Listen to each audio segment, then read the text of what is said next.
सत्संग रस पिपासु जिज्ञासु प्रवृत्त।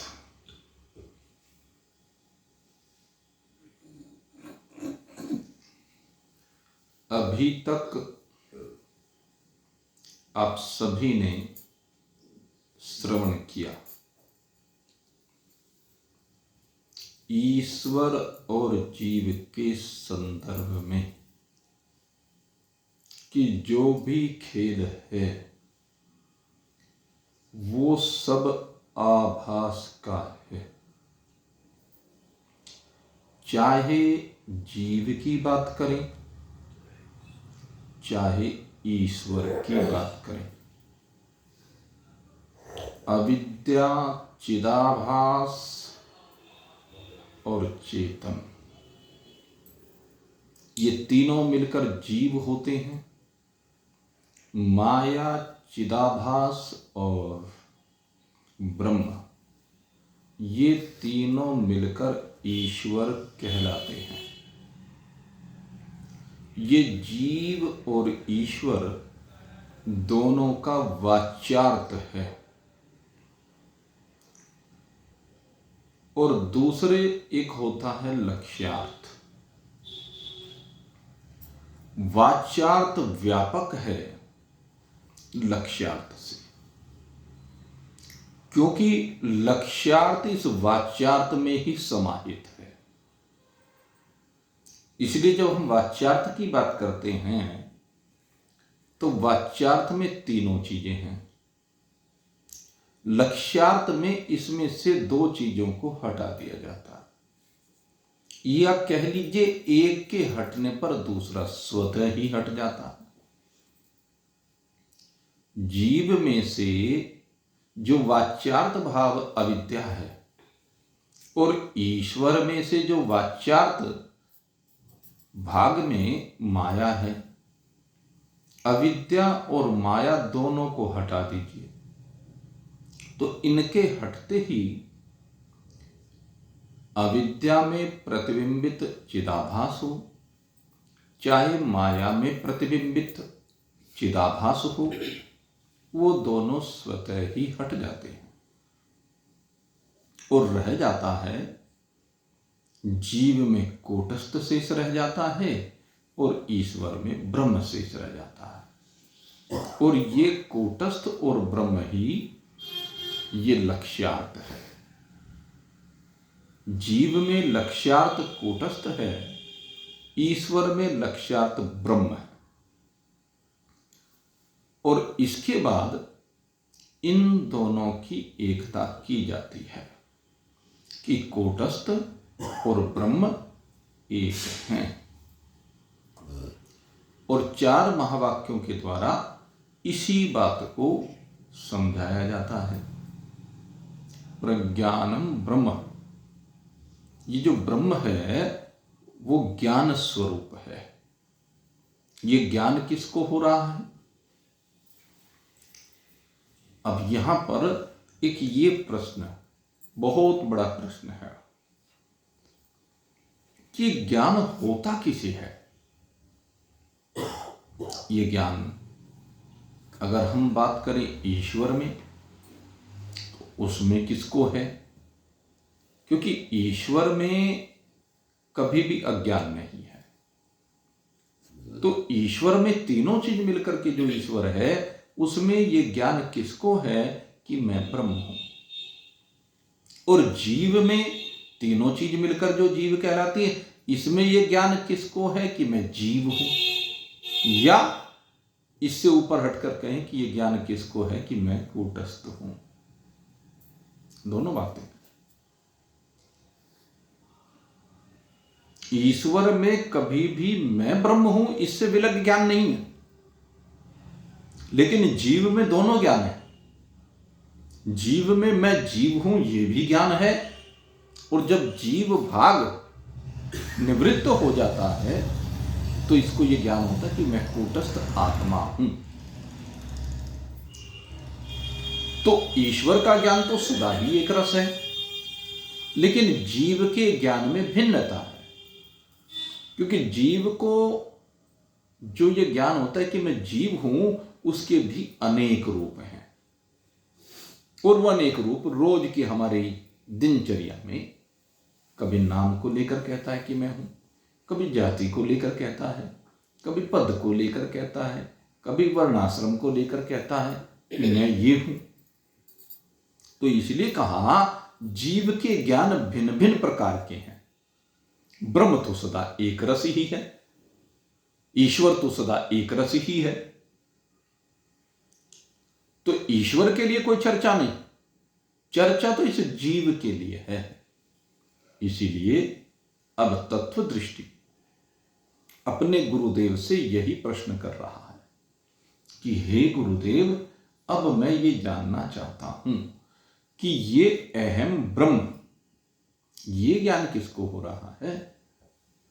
मैं ब्रह्म हूं, ये ज्ञान किसको होता है? अविद्या या बुद्धि को होता है, आभास को होता है, या कूटस्थ को होता है? मैं जो आपने मुझे समझाया है, आपने तो ठीक ठीक समझाया है, लेकिन मेरी समझ में अभी ये रहस्य नहीं आ पाया है। मैं थोड़ा सा इसमें उलझा हुआ हूं अभी कि ये ज्ञान हो किसको रहा। आपने कह दिया कि आभास के ही पुण्य और पाप है, आभास का ही मरना और जीना है, आभासी एक लोक से दूसरे लोक में जाता है। सब खेल आपने आभास का बताया। तो अब मैं ठीक ठीक से ये नहीं समझ पा रहा, तो आप मुझे अब ठीक ठीक ये समझाइए कि ये ज्ञान किसको होता है कि मैं ब्रह्म हूं। तो अब यहां पर इस ज्ञान को बताया जा रहा है। कहो गुरु होवे कौन को, अहम ब्रह्म यह ज्ञान, नहीं जानू मैं आपके, भाग्य बिना सुजान। आपके उपदेश दिए बिना मैं इस बात को नहीं समझ पाऊंगा, नहीं जान पाऊंगा। इसलिए हे प्रभु, मेरे ऊपर कृपा कीजिए। और अहम ब्रह्मास्मि ऐसा ज्ञान किसको होता है, ये आप मुझे बताइए। तो गुरु कहते हैं कि भाई, मैं तुझे पहले आभास की 7 अवस्थाओं के बारे में बताता हूं। ये जो चिदाभास है, और ये अवस्था जीव के लिए बता रहे हैं विशेष रूप से, ईश्वर के लिए नहीं बताई जा रही है। क्योंकि ईश्वर को अपने स्वरूप में न कोई भ्रांति है, न कोई आवरण है, न कोई अज्ञान है। जो भी कुछ है वो सब जीव को है। तो इसलिए गुरुदेव कहते हैं कि मैं तुझे जीव के लिए बता रहा हूं। आभास जो ये हुआ है बुद्धि में प्रतिबिंबित चेतन, जिसको हमने चिदाभास नाम दिया, यानी चेतन का आभास। चेतन माने परमात्मा, परमात्मा का आभास। या जैसे कूटस्थ का आभास, एक ही बात है। कूटस्थ की दमक, क्योंकि आधार अधिष्ठान वो है, और कूटस्थ और परमात्मा चूंकि एक ही है, वो दो नहीं है। कहने मात्र के लिए हमने भिन्न भिन्न नाम उनके रख दिए हैं, लेकिन दोनों एक ही है। तो अब मैं तुझे पहले आभास की 7 अवस्थाओं के बारे में समझाता हूं, और इन 7 अवस्थाओं को समझने के बाद तुझे स्वतः ही ज्ञान हो जाएगा कि ये ज्ञान किसको हो रहा है। तो कहते हैं, कहूं अवस्था सा, सुन शिष्य व आभास की, नहीं चेतन की तात। ये 7 अवस्थाएं आभास की हैं, चेतन ब्रह्म की नहीं है। और तिन ही में यह ज्ञान है। कौन सा ज्ञान? जो तूने पूछा है, अहम ब्रह्मास्मि। इक अज्ञान आवरण सुजानहु, भ्रांति द्विविध पुनि ज्ञान पिछानहु, शोक नाश अति हर्ष अपारा, सप्त अवस्था इम निर्धारा। कहते 7 ये अवस्थाएं हैं। इन 7 अवस्थाओं में नहीं जानू मैं ब्रह्म को, या को कहत अज्ञान। सबसे पहली बात, आभास की 7 अवस्थाओं में गुरुदेव बता रहे हैं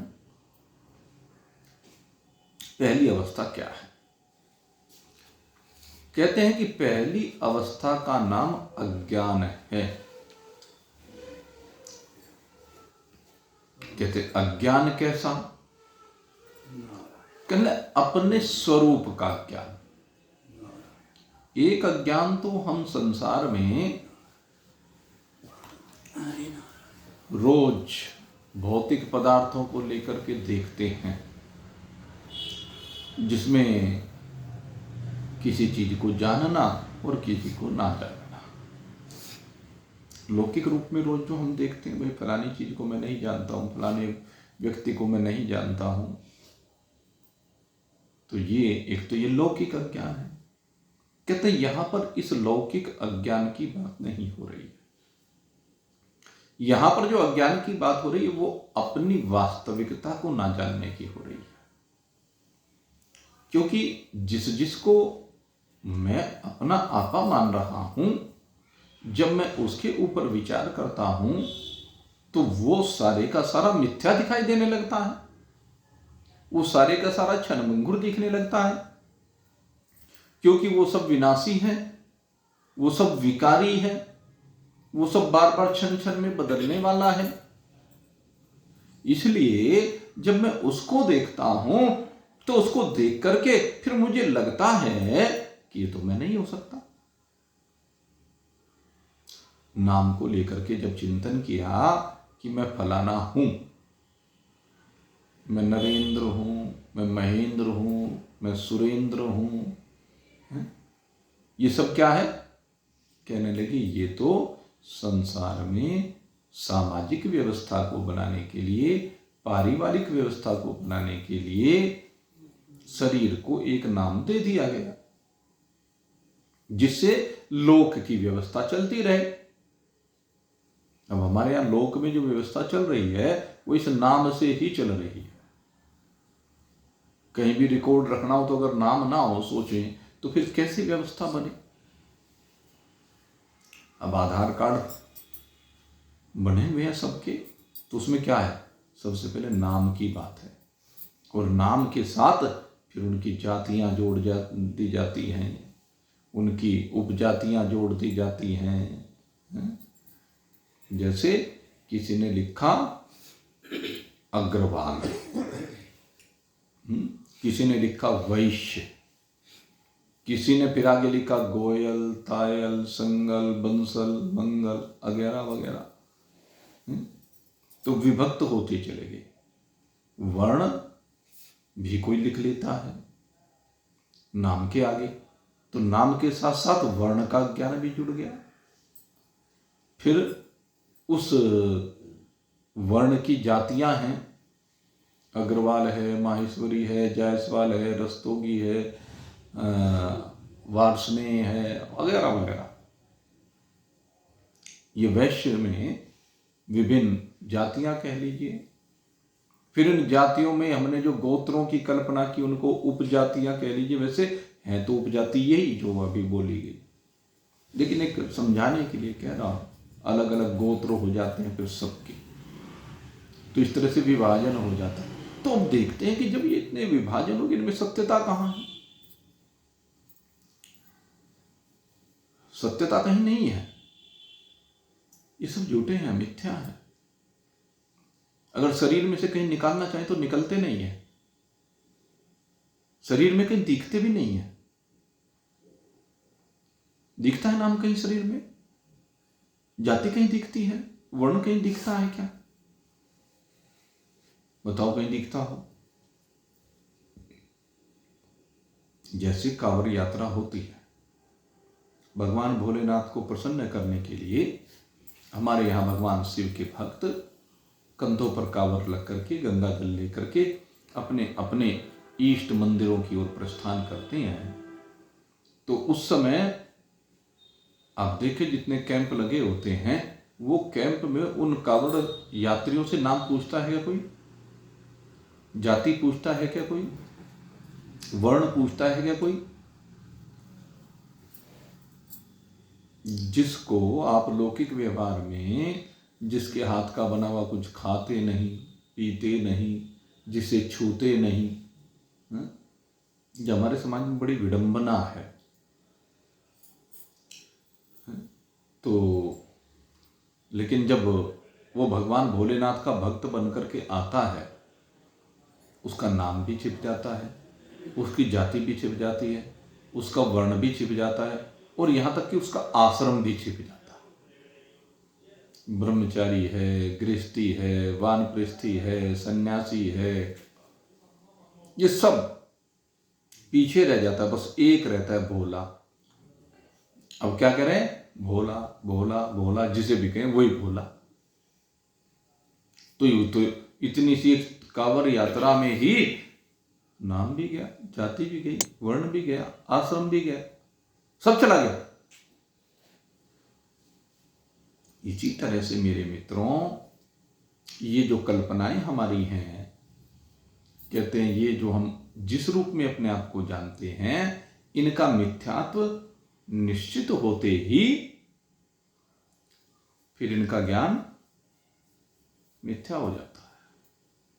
तो लौकिक व्यवहार की बात यहां पर अब नहीं की जा रही कि न मैं शरीर की बात कर रहा हूं, न मैं जाति की बात कर रहा हूं, न मैं वर्ण की बात कर रहा हूं, न मैं आश्रम की बात कर रहा हूं, कि मैं इनकी बात नहीं कर रहा हूं। कि यहां पर जो न जानने की बात है, वो है जिसके द्वारा ये सब संचालित हो रहा है, जिससे अस्तित्व पाकर के ये सब अस्तित्ववान हो रहा है, स्फूर्तिवान हो रहा है, सत्तावान हो रहा है। कहते यहां पर हम उस तत्व की बात कर रहे हैं, कहते उसको जानना। कहने लगे कहां है? कि यही तो पता नहीं कहां है। वो दिखता नहीं, देखता है। वो दिखता नहीं, देखता है। वो शब्द से, स्पर्श से, रूप से, रस से, गंध से, सबसे विरहित है। ऐसा वह तत्व है कि वो तत्व, उसको ना जानना, ये ही पहली अवस्था है। अज्ञान इसी को कहते हैं कि अपने वास्तविक स्वरूप को ना जानना, बल्कि अन्य अपने नाम जाति आदि को जानना, ये अज्ञान है। यहीं से आभास की पहली अवस्था का वर्णन किया गया। अपने आप को यथार्थ रूप में ना जानना, यथार्थ की जगह पर कुछ दूसरा जानना, यह अज्ञान है। जो वस्तु जैसी है उसको वैसी ना जान करके दूसरे रूप में जान लेना।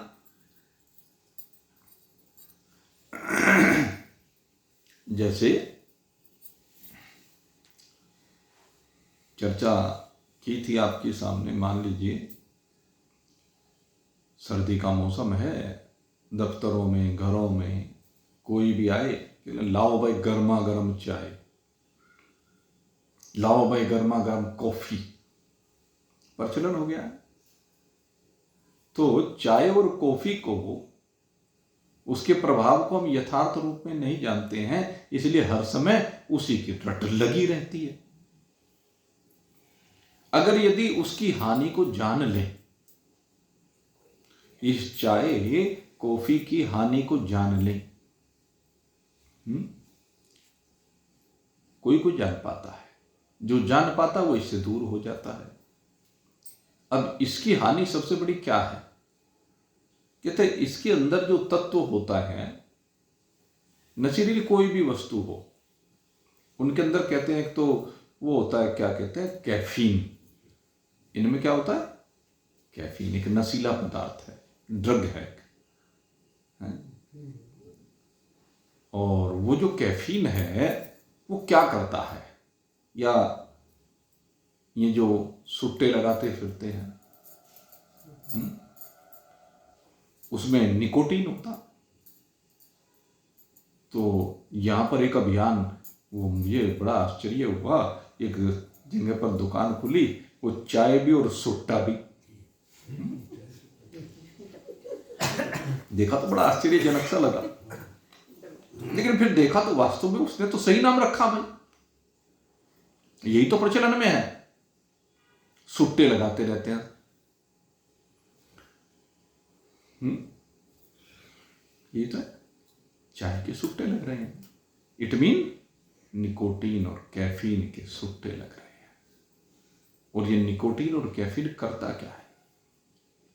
व्यक्ति जब थकान महसूस करता है, जब थका हुआ होता है, काम कर रहा होता है, उस समय थकान होती है, तो थकान होने पर ये एक ऐसा ड्रग है, एक ऐसी, वो समझते हैं कि हमारी औषधि है,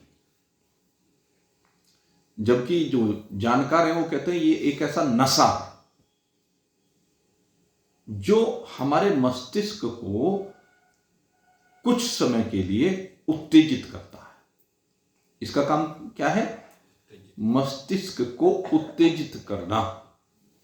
जैसे व्यक्ति चाहे कितना भी थका हुआ हो और अचानक कोई ऐसी घटना सुनने को मिल जाए, चाहे सुख की हो चाहे दुख की हो, तो उसमें भले ही कितना थका हुआ हो लेकिन एकदम उसमें एक्टिव हो जाता है। पता चला 2 दिन का जागा हुआ है, अब बिल्कुल शरीर हिल नहीं रहा है, आराम करना चाहता है, इतने में पता चला कि फलाने का एक्सीडेंट हो गया। किसका हो गया? परिवार में ही हो गया, किसी का, प्रिय का हो गया किसी का। तो क्या होगा? नींद कहां जाएगी? थकान रहेगी क्या?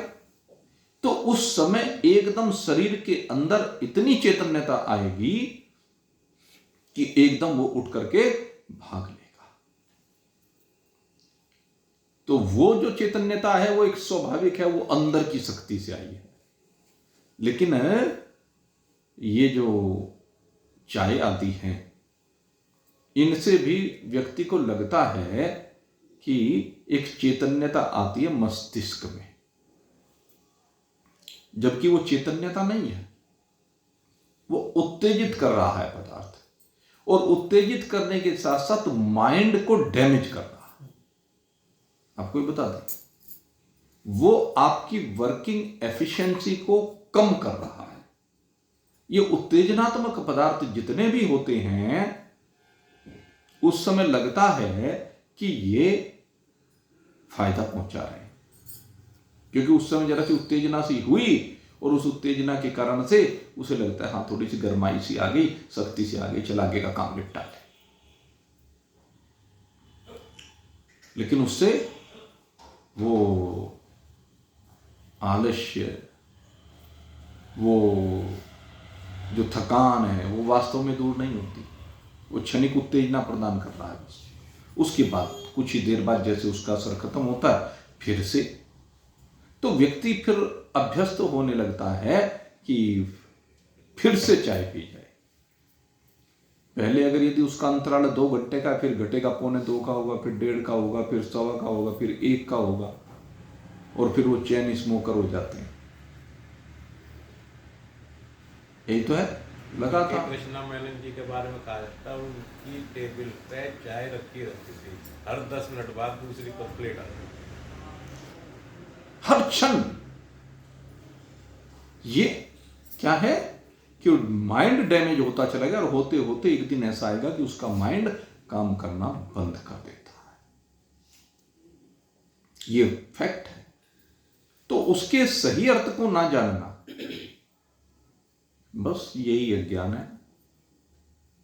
अपने आप को सही रूप में ना जानना, सही के बजाय गलत रूप में जानना, ये आभास की पहली अवस्था है। चिदाभास जब अपने आप को गलत रूप में जानता है, नाम रूप में जानता है, जाति रूप में जानता है, वर्ण रूप में जानता है, आश्रम रूप में जानता है, तो ये उसकी अज्ञान अवस्था को प्रकट करता है कि दूसरे को मैं मान रहा है।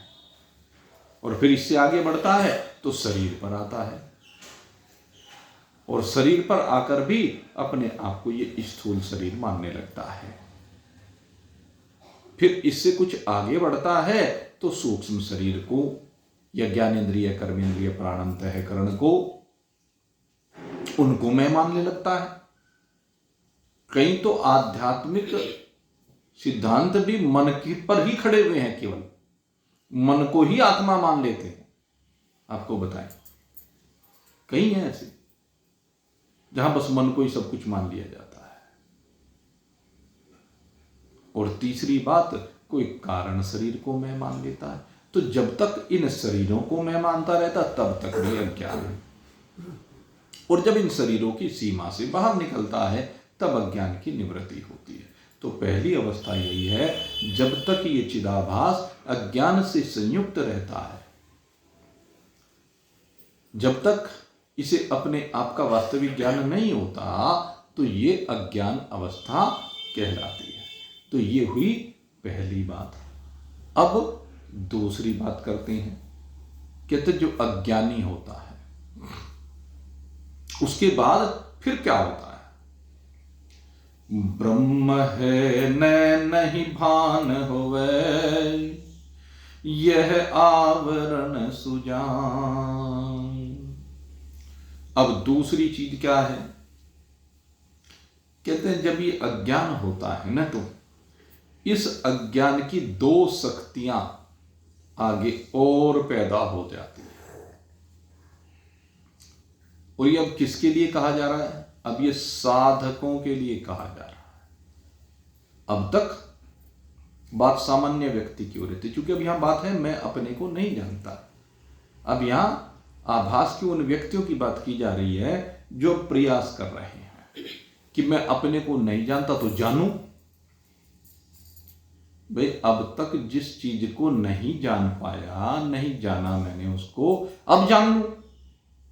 तो जब वो उसको जानने के लिए आगे बढ़ता है तो वहां पर अज्ञान की दो शक्तियां इसके रास्ते में बाधा बनती हैं। अज्ञान के दो रूप इसके सामने बाधा बनकर के खड़े हो जाते हैं, और वे अज्ञान के दो रूप इसकी आंखों के आगे पर्दा डाल देते हैं, और वे इसको सही ज्ञान होने नहीं देते। समझाया जा रहा है लेकिन समझ में नहीं आ रहा है। पूर्व संस्कार कह लीजिए, प्रारब्ध कह लीजिए, या ये कह लीजिए कि जो ये क्या कहते हैं कि जो भेदवादी, उनके संग के कारण कह लीजिए,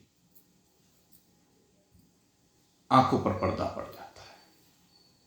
और आंखों पर पर्दा पड़ने से उसको दो प्रकार का आवरण प्रभावित करने लगता है। जब वो परमात्मा की ओर बढ़ता है, अपने स्वरूप की ओर बढ़ता है, अज्ञान को दूर करने के लिए बढ़ता है।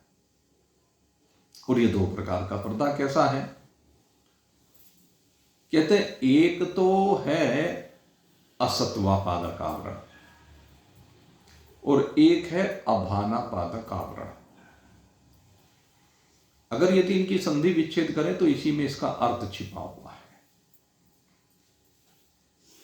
असत्वापादक अर्थात सत्भाव की उत्पत्ति ना होने देना। पहला विषय क्या है? अपने आप में सत्व भाव की उत्पत्ति ना होने देना। यह सबसे बड़ी राड है कि मैं ब्रह्म हूं, यह गुरुदेव ने समझाया, लेकिन यह आवरण ऐसा है उसको यह मानने ही नहीं देता, यह समझने ही नहीं देता, यह जानने ही नहीं देता कि मैं ब्रह्म हूं। वो पर्दा ऐसा आकर पड़ जाता है कि नहीं नहीं, भला मैं कैसे ब्रह्म हो सकता हूं? अरे मैं मरने वाला हूं, जीने वाला हूं, आने वाला हूँ, जाने वाला हूँ, पुण्य पाप करने वाला हूँ, धर्म अधर्म करने वाला हूँ, सुख दुख सहन करने वाला हूँ। तो भला मेरे अंदर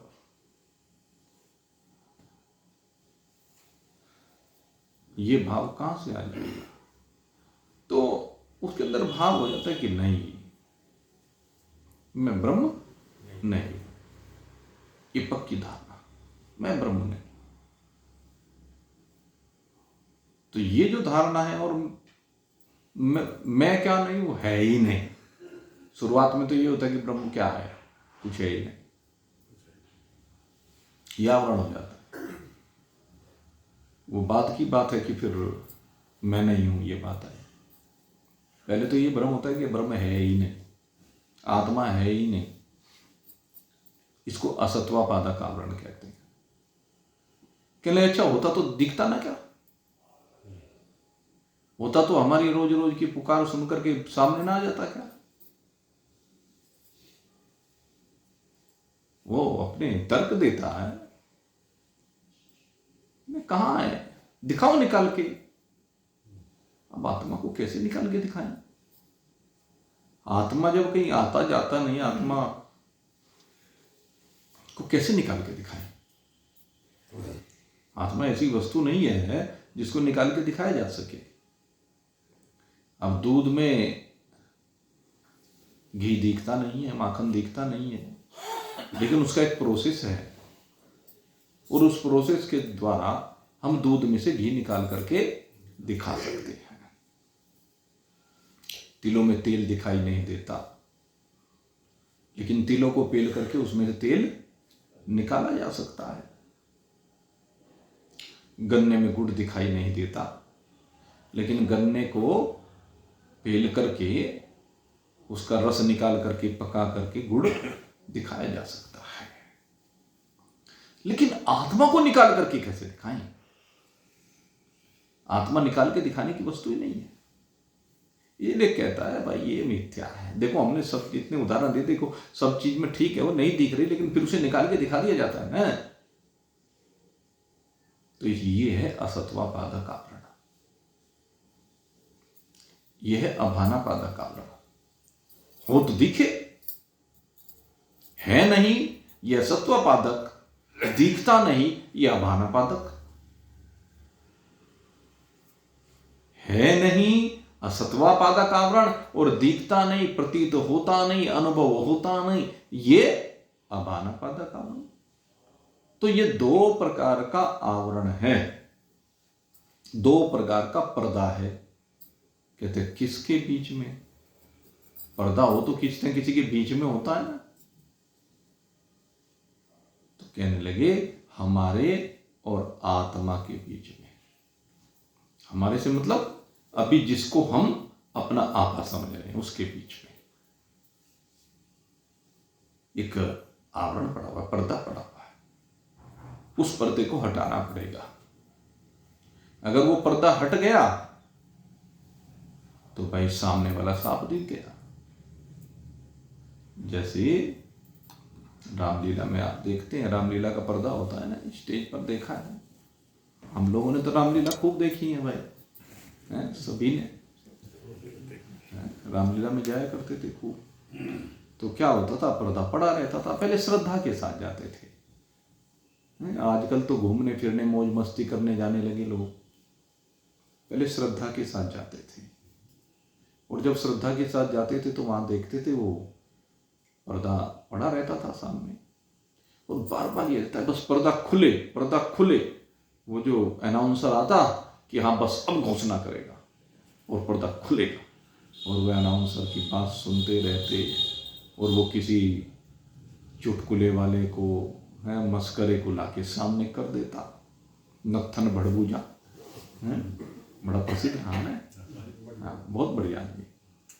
उसने बड़ा लोगों को हंसाया, बड़ा मनोरंजन किया। आज बेचारा पता नहीं हमारे बीच अब तो नहीं है ना। हाँ, तो ऐसे ऐसे कई कलाकार थे, वो बड़ा हंसाते थे। तो बीच में किसी ऐसे व्यक्ति को ला करके रख देते जो मनोरंजन करता, फिर वो नाच गाने वालों का वो चल गया सिस्टम, वही है ना कि फिल्मी सिस्टम आ गया, नचाने लगे रामलीला के धार्मिक कार्यक्रम में अधार्मिकता घुस गई।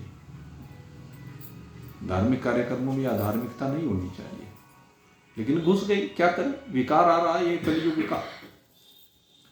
फिर खैर प्रतीक्षा करते रहते और बड़ी मुश्किल से पर्दा खुलता,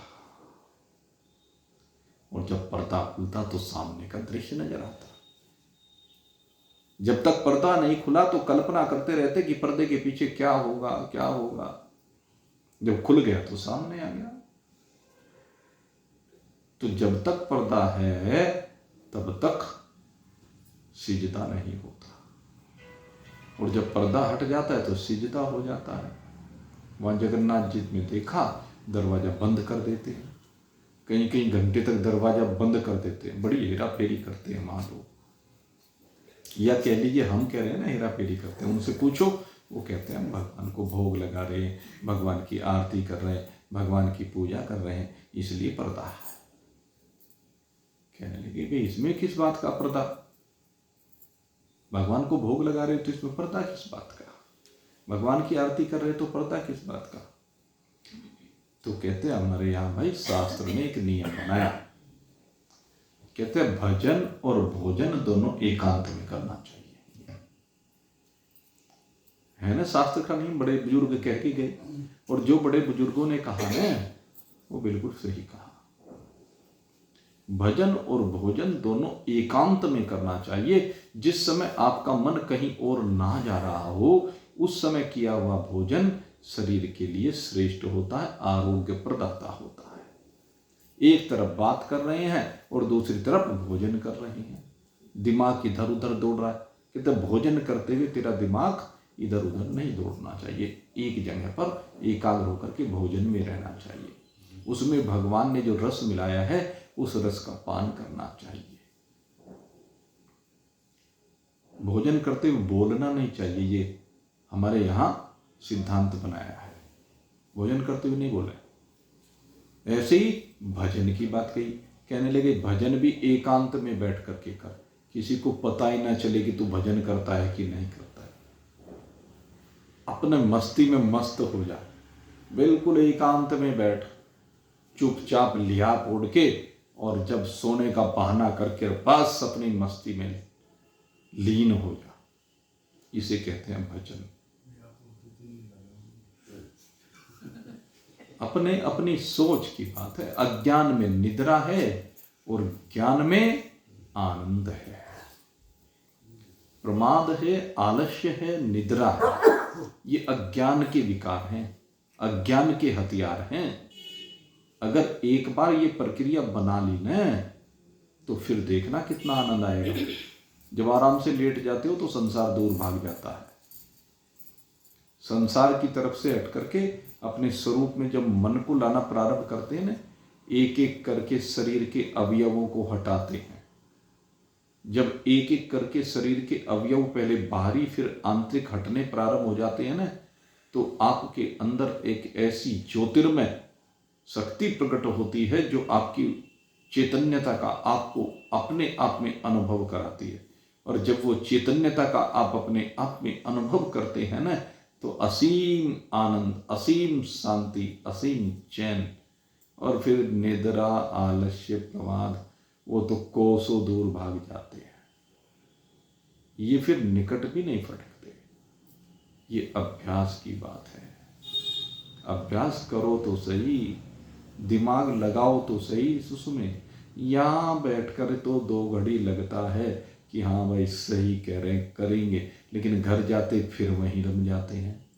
फिर भी इधर उधर की, कभी बहन की चर्चा, कभी भाई की चर्चा, कभी बेटे की चर्चा, कभी बेटे की चर्चा, कभी पड़ोसी की चर्चा। अरे इन चर्चाओं से बाहर निकलो। ठीक है, व्यवहार काल में थोड़ी बहुत हो जाए, लेकिन हर समय टेलीफोन शुरू हुआ और पता नहीं कहाँ कहाँ के चिट्ठे खुलने शुरू हो गए। 1 घंटा लगा कि 2 घंटे लगे, वैसे तो समय नहीं, पर इस फोन पे बकवास करने का समय सबको है, और सिवाय बकवास के और कुछ नहीं होता।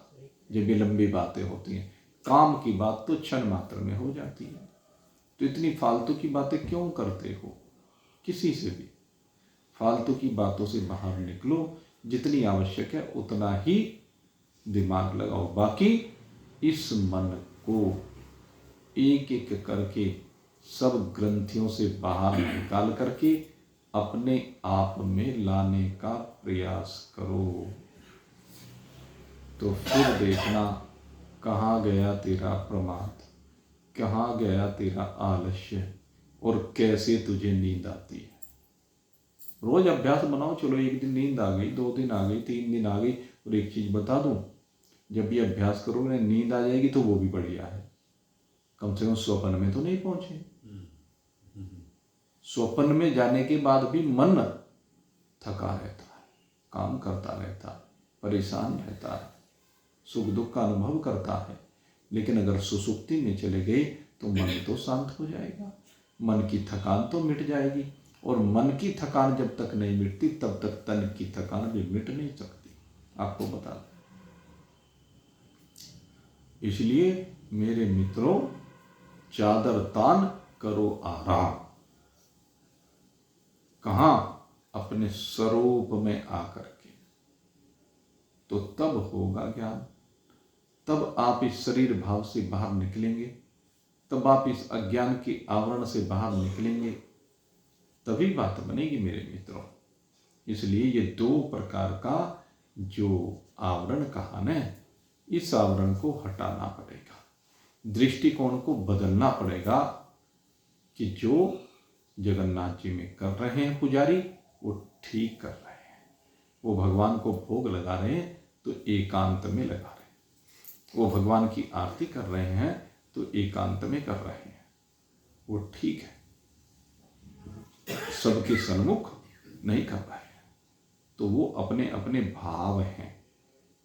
और जो भाव, जो व्यवस्थाएं, जो नियम कानून जिस देश में आप जा रहे हैं उसके मानने ही पड़ेंगे और मानने ही चाहिए। हमें अपने नियम कानून किसी दूसरे के ऊपर लादने नहीं चाहिए। कथा में जाएंगे, वहाँ के प्रसाद के ऊपर 100 तरह की टिप्पणियाँ करेंगे, वहाँ के भोजन के ऊपर 100 तरह की टिप्पणियाँ करेंगे, वहाँ की रहन सहन की व्यवस्था के ऊपर 100 तरह की टिप्पणी करेंगे, वहाँ के अभावों के ऊपर 100 तरह की टिप्पणी करेंगे। अरे टिप्पणी तो तू कर रहा है, तू व्यवस्था में भागीदार कहाँ है? जिसने ये व्यवस्था बनाई है उसने सोच समझ कर बनाई होगी। जिसने भी जो व्यवस्था की है उसने अपने साधनों को देखा होगा। जिसने जो व्यवस्था बनाई है उसने अपने मस्तिष्क के अनुसार बहुत सोच विचार करके व्यवस्था की है। उसका दृष्टिकोण क्या है वो जाने। तू क्यों उसमें हस्तक्षेप कर रहा? तू उस व्यवस्था के साथ सहयोग क्यों नहीं कर रहा? आवश्यकता है उस व्यवस्था के साथ सहयोग करने की। अगर उस व्यवस्था के साथ तू सहयोग करेगा तो तू परेशान नहीं होगा और उनको भी परेशान नहीं करेगा। दोनों बात है। जब तू व्यवस्था के साथ सहयोग नहीं करता है, पहले तू परेशान होता है, फिर उनको परेशान करता है कि कैसी व्यवस्था कर रखी है तुमने। अरे भाई जैसी कर दी उससे संतुष्ट है, तुझे कौन सा सारी जिंदगी वहां बसना है? ये थोड़ा ना बसने के लिए जाना। तो इसलिए मेरे मित्रों, उन व्यवस्थाओं को जिस प्रकार से की जाती हैं उन्हीं व्यवस्थाओं को उन्हीं रूप में स्वीकार करना। और कपाट अगर यदि बंद है तो बंद कपाट के खोलने का प्रयास करें, खुलवाने का प्रयास करें। कहने का मतलब क्या है? उसमें प्रतीक्षा करें। वास्तविकता तो यह है, जब समय आएगा वे खोलेंगे। लेकिन यहां पर जो मैं प्रयास करने की बात कह रहा हूं वो किसके कह रहा हूं? अपने आवरण। हमने अपने हृदय के आगे जो आवरण डाल रखा है, जो हमने अपने हृदय के कपाट बंद कर रखे हैं, जिसकी वजह से हमारी परमात्मा से दूरी बनी हुई है, हम परमात्मा से दूर रहते हैं। ये आभास की अवस्था है। आभास परमात्मा से दूर है क्योंकि बीच में ये आवरण पड़ा हुआ है। और आवरण पड़े होने के कारण से वो कहता है कि परमात्मा है नहीं। परमात्मा क्योंकि भान नहीं हो रहा, प्रतीत नहीं हो रहा, महसूस नहीं हो रहा, दिख नहीं रहा, इसलिए परमात्मा है नहीं। तो ये आभास की अवस्था है कि इसको अज्ञान की शक्ति भी कहा गया है। अज्ञान अपनी इन दो शक्तियों के द्वारा इस जीव को इससे दूर कर देता है, और सद्गुरु इस आवरण को हटाने का काम करते हैं।